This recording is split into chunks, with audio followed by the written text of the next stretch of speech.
So, hello everyone.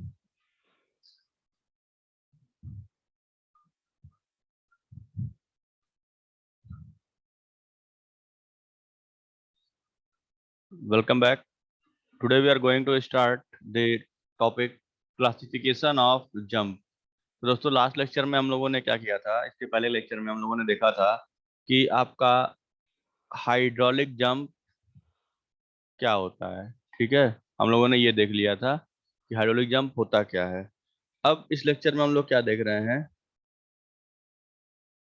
कि basically हम लोग ये देख रहे हैं कि वो जो हाइड्रोलिक जंप होता है, जैसे हमने बताया था कि हाइड्रोलिक जंप का एक पर्पस होता है सिंपल, कि जो प्राइमरी फंक्शन होता है वो आपका होता है एनर्जी लॉस का या एनर्जी डिसिपेटर। तो हाइड्रोलिक जंप जो एनर्जी लॉस करता है, तो उसके लिए हम उसको बनाते हैं कि मतलब कहीं चैनल में या किसी फ्लो में किसी हाइड्रोलिक स्ट्रक्चर पे अगर एनर्जी आपकी बहुत ज़्यादा है तो उसको अगर रिड्यूस करना है, ठीक है, यानी कम करना है, हमको लेस करना है। तो अगर इसको कम करना है तो आप कह सकते हो कि यहाँ पे आप एनर्जी रिड्यूसर को मतलब रिड्यूस करना हो तो आपको ये आइडिया होना चाहिए कि कौन सा जंप कितनी एनर्जी लॉस कर सकता है। ठीक है, क्योंकि आपको बेसिकली क्या ध्यान देना है कि कितना एनर्जी लॉस हो रहा है। ठीक, और कितना एनर्जी लॉस हो रहा है तो उससे ये आइडिया लग जाएगा आपको कि हमें किस जंप की फॉर्मेशन करनी है। क्योंकि अगर आपको पता है कि भाई हमको एनर्जी लॉस 10% ही करना है तो उसके लिए कौन सा जंप बनाया जाए। 20% करना है तो कौन सा बनेगा, 50% करना है तो 70% करना है, तो यानी कि जैसे जैसे एनर्जी लॉस बढ़ेगा वैसे वैसे जंप का क्लासिफिकेशन भी होगा। ठीक है, तो इसीलिए हम लोग का जो आज का टॉपिक है वो आपका है क्लासिफिकेशन ऑफ हाइड्रोलिक जंप। ठीक, अब क्लासिफिकेशन ऑफ हाइड्रोलिक जंप में आपका आते हैं तो ये बेसिकली एक हॉरिजेंटल रेक्टेंगुलर चैनल के लिए भी बात कर रहा है। और ये कह रहा है कि on the basis of Froude number, ठीक है, और कब होगा, जब एफ की वैल्यू ग्रेटर देन 1 हो, यानी सुपर क्रिटिकल फ्लो। ठीक है, fraud number F E is greater than 1, यानी जो आपका फ्लो होगा वो आपका सुपर क्रिटिकल होगा। ठीक है, और सुपर क्रिटिकल फ्लो पर ही जंप बनेगा, क्योंकि सुपर क्रिटिकल फ्लो जब सब क्रिटिकल फ्लो से मीट करता है तब आपका हाइड्रोलिक जंप बनता है। ठीक, तो हाइड्रोलिक जंप जो बन रहा है वो बेसिकली आपके सुपर क्रिटिकल फ्लो और सब क्रिटिकल फ्लो के मिलने पे बनेगा। तो अब उस जंप के कौन कौन से टाइप होंगे, क्या क्राइटेरिया होगा, उसके बारे में आते हैं। तो सबसे पहले ये है कि क्लासिफिकेशन किस चीज पे किया जा रहा है। तो क्लासिफिकेशन किया जा रहा है on the basis of Froude number. ठीक है, एफ क्या होता है, V under root G D, और रेक्टेंगुलर के लिए एफ पी हो जाता है आपका V upon under root G Y. और हमने कहा है कि सुपर क्रिटिकल के लिए आपको याद होगा, सुपर क्रिटिकल फ्लो के लिए जो आपका फ्रॉड नंबर होता है वो ग्रेटर देन 1 होता है, और बाकी के लिए फ्रॉड नंबर लेस देन सब क्रिटिकल के लिए 1 हो जाता है, लेस देन। ठीक है, तो हमें डीलिंग किस पे करनी है, फ्रॉड नंबर ग्रेटर देन 1 वाले पर से। ठीक, तो अगर फ्रॉड नंबर ग्रेटर देन 1 वाले से हम डील कर रहे हैं तो उसमें ये देखना है कि कितने टाइप के जंप उसके बेसिस पे क्लासिफाई हो सकते हैं। ठीक है, तो हेडिंग में पहले ये डालिए आप लोग कि on the basis of Froude number hydraulic jump is classified into five categories. Into five categories.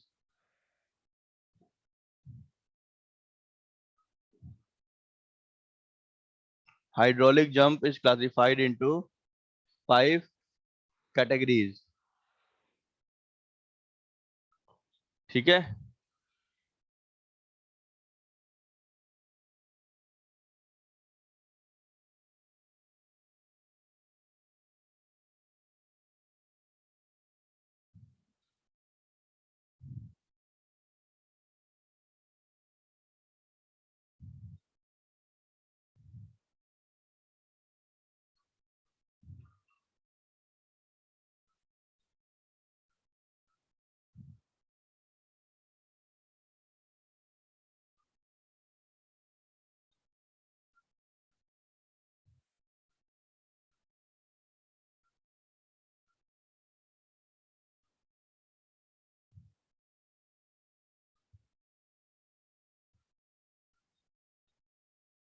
तो अब आते हैं पहले वाले कैटेगरी में। आपका सबसे पहला है अंडुलर जंप।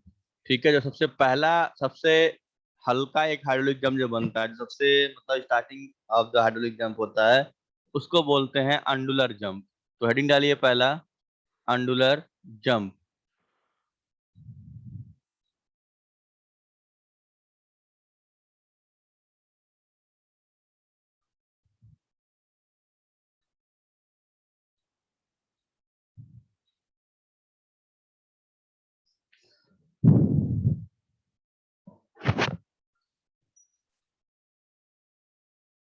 सो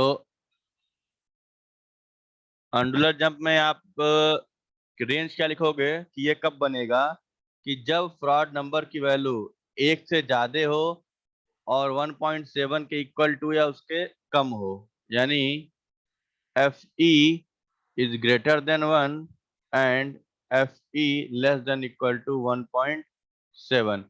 इस रेंज तक अगर कोई जंप बनता है, ठीक है, तो उसको हम लोग अंडुलर जंप कहते हैं। ठीक, डायग्राम में देखो, यहाँ दिख रहा होगा ऐसे वाटर सरफेस है, एक स्मॉल रिपल यहाँ दिख रहा है। ठीक है, रिपल मतलब एक तरीके से एक हल्का सा उभार टाइप का आप कह सकते हो। ठीक है, उठा हुआ हिस्सा एक। ठीक है, अ स्मॉल रिपल। ठीक है।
सो अब इस पे क्या करेंगे, इसमें देखो, फ्रॉड नंबर का रेंज यहाँ से यहाँ तक हो गया। अब इसमें क्या है कि इसमें आप नोट कर लीजिए, in this type of jump water surface is having a small ripple. मतलब इस टाइप ऑफ जंप में जो वाटर सरफेस है वो बहुत स्मॉल रिपल, ये जो दिख रहा है हल्का सा उठा हुआ है, इतना ही उठता है पानी का लेवल। ठीक है, इसमें एक रेशियो होता है sequent depth y1 and y2, अभी आगे पढ़ाऊंगा। ठीक है, तो यानी depth before jump and depth after jump. ठीक है, जैसे आप कह सकते हो ये हो गया आपका y1, ये हो गया आपका y2। मतलब जंप के पहले की हाइट और जंप के बाद की हाइट को हम लोग बोलते हैं सीक्वेंट डेप्थ। ठीक है, और इसमें कह रहा है कि इसका रेशियो निकालेंगे, तो भाई मान लो ये 1 मीटर है, ये 0.95 मीटर हो जाएगा। तो 1/0.95 भी करोगे तो ऑलमोस्ट इक्वल टू ये लगभग लगभग 1 के ही आएगा। तो आप कह सकते हो कि सीक्वेंट रेप रेशियो इसमें बहुत इंपॉर्टेंट होता है, वो बहुत छोटा होगा। ठीक, और EL, energy loss is practically zero. मतलब कि जब ये जंप बहुत छोटा बन रहा है यहाँ पे, तो इस जंप की वजह से जो आपका ईएल आएगा, एनर्जी लॉस, वो भी ऑलमोस्ट जीरो ही होगा। ठीक है, तो मतलब ये एक नाम मात्र का जंप बनता है, क्योंकि एक जंप का क्लासिफिकेशन है एंडुलर जंप। ठीक है, पॉइंट क्या क्या बनेंगे इसमें, water surface having small ripple, पहला पॉइंट। दूसरा पॉइंट क्या बनेगा जो मैं अंडरलाइन कर रहा हूँ, तो sequent depth ratio is very small, यानी ठीक है, सीक्वेंट ऑफ रेशियो आपका y1 y2 या y2/y1 वो बहुत छोटा हो जाता है, और energy loss with respect to E1 की वैल्यू ऑलमोस्ट जीरो आती है। EL/E1 क्या है, एनर्जी लॉस, और E1 आपका कह सकते हो कि इनिशियल एनर्जी है। तो यहाँ पे देखो, अगर यहाँ का E1 होगा, यहाँ E2 होगा, तो ये दोनों बराबर हैं ऑलमोस्ट। तो डेल्टा ई जो डिफरेंस आएगा वो ऑलमोस्ट 0.00 समथिंग आ रहा होगा। तो जिसकी वजह से आपका ईएल बहुत कम हो जाता है, और 0 अपॉन 0 समथिंग करोगे तो वो जीरो ही आएगा। ठीक है, तो आप यहाँ कह सकते हो कि इसमें एनर्जी लॉस आपका बहुत कम होता है। ठीक है, तो ये नोट कर लीजिए इसको।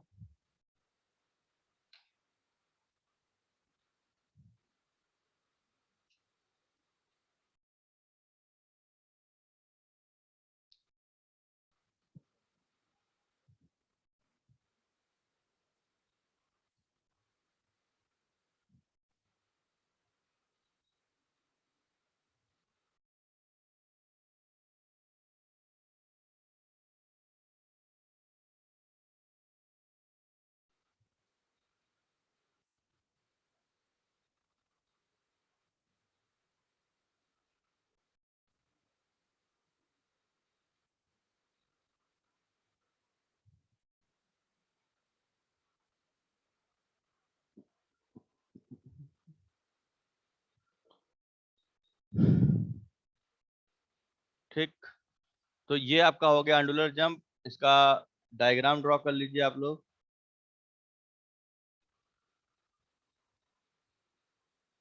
ये डायग्राम है इसका अंडुलर जंप का। ये इसको ड्रॉ कर लीजिए अंडुलर जंप में। दो तीन चीजें इसमें जो बताया उसको ध्यान दीजिएगा। सीक्वेंट डेप्थ आपका y2/y1। ठीक है, आफ्टर जंप और बिफोर जंप का रेशियो डेप्थ का। ठीक है, ये जो दूरी होती है ये होती है y1, ये दूरी होती है y2, इसी का रेशियो कह रहा है। यहाँ एनर्जी E1 होगा, यहाँ एनर्जी E2 होगा, और इन दोनों का डिफरेंस जो आएगा डेल्टा E, उसी को हम लोग EL कहते हैं। तो EL/E1 यानी रिलेटिव एनर्जी लॉस, कि एनर्जी एट E1 मान लो आपका 5 मीटर था, और EL आ रहा है 0.01, या मान लो 1 मीटर आ गया। ठीक है, तो 1/5 आ रहा है आपका।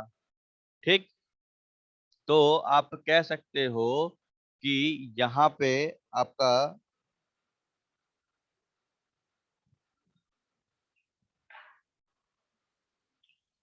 जो चेंज दिख रहा है आपको, तो आप ये कह सकते हो कि 20 के आसपास का परसेंट का आपको चेंज यहाँ पे मिल रहा है। ठीक है, तो आप ये चीज कह सकते हो इसमें। तो मेरे कहने का मतलब ये हुआ कि EL/E1 जो होता है वो आपका होता है रिलेटिव एनर्जी लॉस।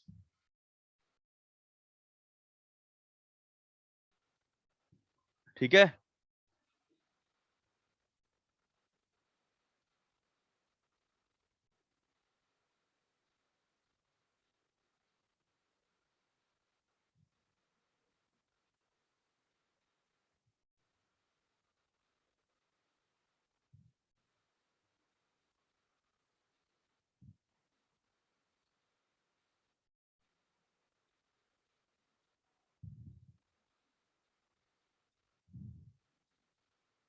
दूसरे पे आते हैं आपका सेकंड क्लासिफिकेशन।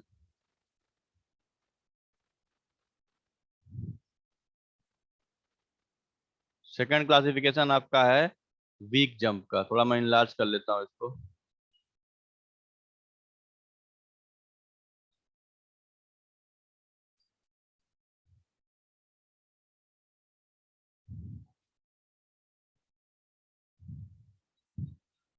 ठीक है, दूसरा आपका है वीक जंप। ठीक है, मतलब अंडुलर जंप पहला, दूसरा वीक जंप। ठीक है, सेकंड में क्या लिखेंगे, वीक जंप, और इसमें जो आपका फ्रॉड नंबर होगा FE, वो क्या होगा, greater than 1.7, and Froude number less than और इक्वल टू 2.5, यानी 1 से 2.5 तक। जब आप फ्रॉड नंबर निकालोगे FP is equal to V/√GY या GD से, ये जो वैल्यू आएगी तो 1.7 से 2.5 तक का अगर रेंज में बनता है, ठीक है, तो उसको हम लोग बोलते हैं आपका वीक जंप। कहीं जंप बना, वहां का हम लोग फ्रॉड नंबर चेक किए तो उसका रेंज इस रेंज में लाई करता है, तो उसको हम बोलेंगे वीक जंप। ठीक है, इनिशियल में 1.5 रहेगा और बढ़ते हुए चल जाएगा 2.5 तक। ठीक है, एनर्जी डिसिपेशन, जो यहाँ मैंने बताया कि पहला जो था सबसे मेन, एनर्जी डिसिपेट करना, तो energy dissipation is very small, about 5% at 1.7 F1 and 18% at 2.5 F। ठीक है, यानी इसमें कह सकते हो कि वीक जंप में दो पॉइंट ऐसे बना के लिखना कि इसका रेंज कहाँ से कहाँ तक होगा फ्रॉड नंबर का, वो आपका होगा 1.7 से 2.5 तक का। और इसमें जो एनर्जी लॉस होगा तो वो होगा 1.7 का, अगर फ्रॉड नंबर है तो 5% एनर्जी लॉस होता है। 5% से कम जो होता है वो अंडुलर जंप में होता है। 0 से लेके 5% तक का लॉस अंडुलर जंप में होता है। 5% से लेके 18% तक का एनर्जी लॉस आपका वीक जंप में होता है। ठीक है, ये दो पॉइंट इसके इंपॉर्टेंट है। ऑब्जेक्टिव पूछ सकता है कि व्हाट इज वीक जंप, या व्हाट आर द, मतलब ऐसे कह देगा कि at what ratio weak jump will be form, या at what will energy loss due to formation of weak jump. Energy loss कितना होगा वीक जंप के फॉर्मेशन से। ठीक है,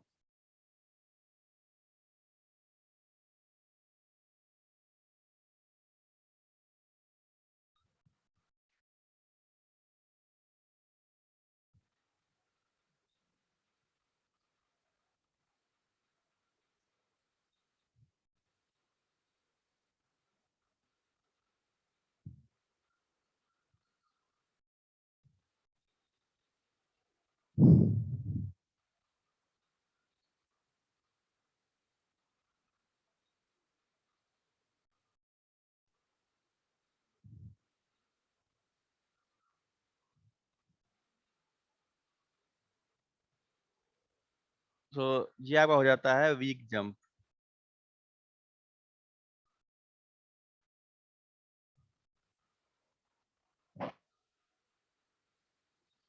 ठीक, इसका डायग्राम ड्रॉ करना हो, डायग्राम में ओपन कर रहा हूँ। ये डायग्राम है आपका वीक जंप का। ठीक है, तो ये ड्रॉ कर लीजिए वीक जंप।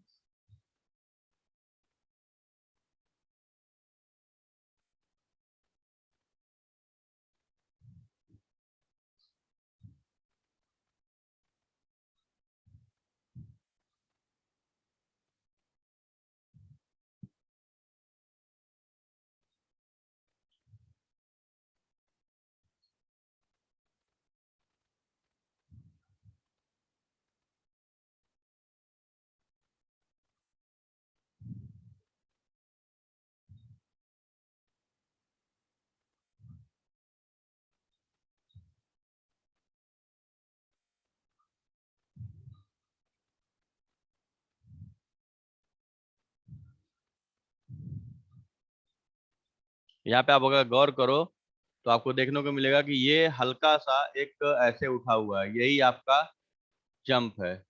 ठीक, और ये इसका सिंबल है जो ऐसे एरो बनाया गया है, यही आपका जंप शो करता है। देखो, तो ये y1 और ये हो गया y2, यही आपका सीक्वेंट डेप्थ कहलाता है। y2/y1 sequent depth ratio.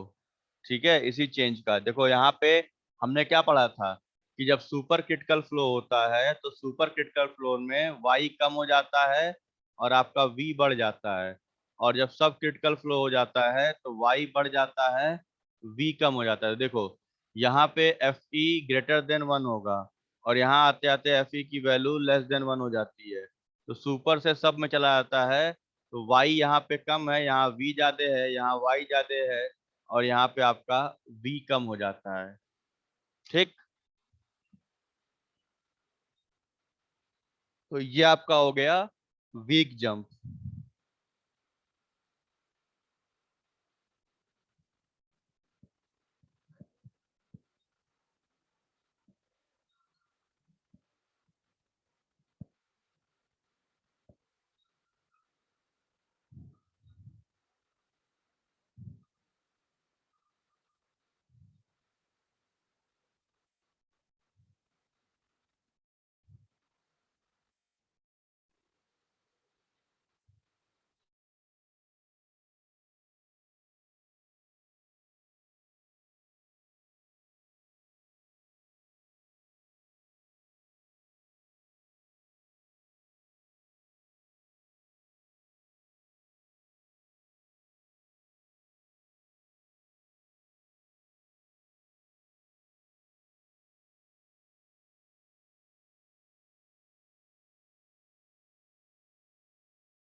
तो ये आपका वीक जंप के बारे में हो गया। ठीक है, अब इसमें आपका आते हैं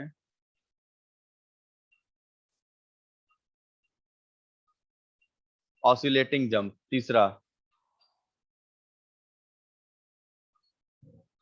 ठीक है, ऑसिलेटिंग जंप में बेसिकली क्या है आपका, कि देखो यहाँ पे क्या है आपका, कि जो फ्रॉड नंबर है वो 2.5 से ज्यादा और 4.5 से कम होता है ऑसिलेटिंग जंप में, कि फ्रॉड नंबर की वैल्यू जो है वो ग्रेटर देन 2.5 है और लेस देन या इक्वल टू 4.5 है, यहाँ तक होता है।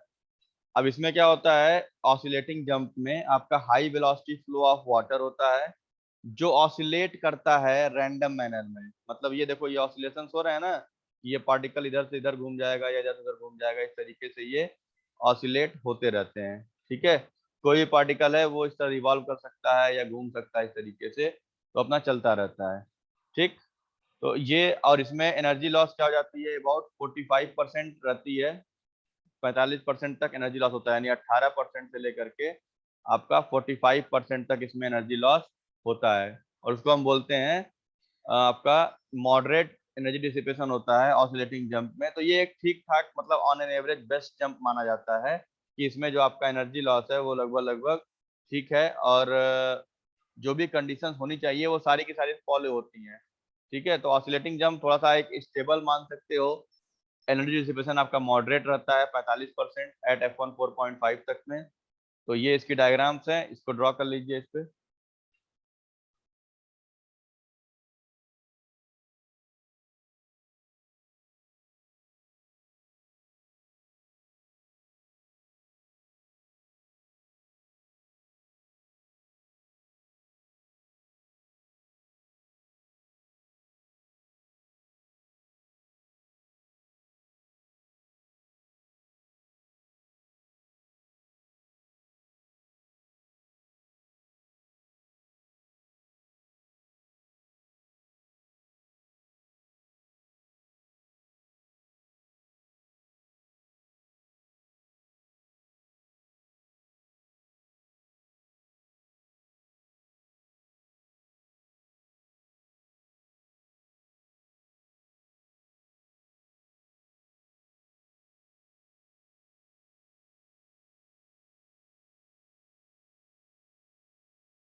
तो ये थर्ड कैटेगरी आपकी ऑसिलेटिंग जंप की है। इसके बाद आपका फोर्थ वन जो आएगा,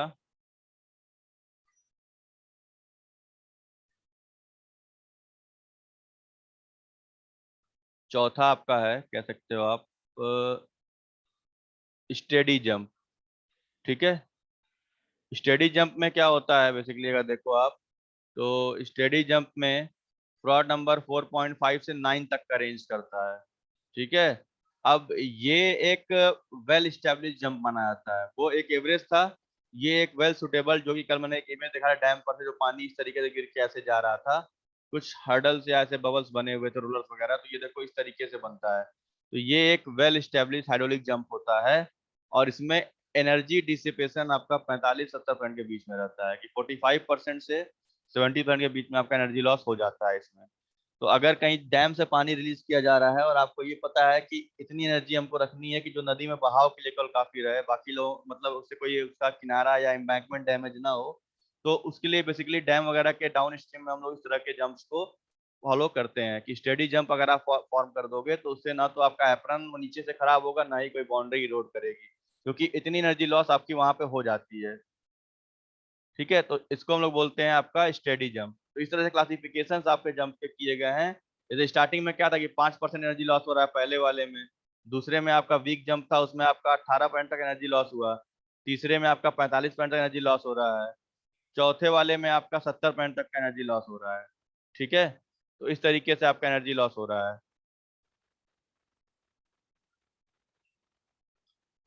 एक इसके बाद इसको डायग्राम ड्रॉ कर लीजिए, एक मिनट आप लोग।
ठीक है, मैं फिर रिपीट कर रहा हूँ आपका। नेक्स्ट आपका है स्ट्रॉन्ग एंड चॉपी जंप।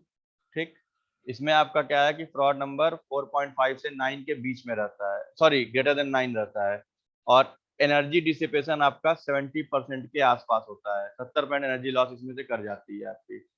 तो और ये सबसे ज्यादा रफ और चॉपी सरफेस क्रिएट करता है, इसीलिए इसको स्ट्रॉन्ग और चॉपी जंप कहते हैं। ठीक है, यानी इसमें एनर्जी लॉस देख रहे हो 70% से ज्यादा हो रहा है, तो ये बहुत रेयर बनाते हैं।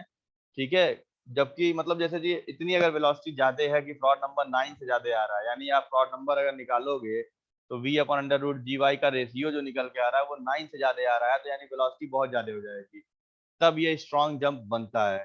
ठीक है, तो इसमें इतना लिख सकते हो कि एनर्जी डिसिपेशन 70% होता है, ब्रॉड नंबर की वैल्यू 9 से ऊपर होती है, और इसका मैं डायग्राम ओपन कर रहा हूँ, ये इसका डायग्राम है।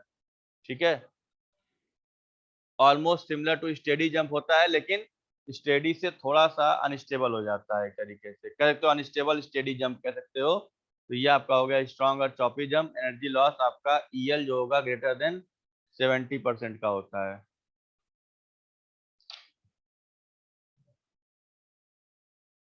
तो ये आपका क्लासिफिकेशन था energy types of hydraulic jump का। अब इससे हम ये जज कर लेते हैं कि किसी भी चैनल, किसी भी स्ट्रक्चर के बाद हमें कितना एनर्जी लॉस करना है, उसी रिक्वायरमेंट के हिसाब से हम उस तरीके की जंप को फॉर्म करते हैं। ठीक है, नेक्स्ट लेक्चर में कंटिन्यू करते हैं आपका मोमेंटम इक्वेशन इसका। So thank you very much.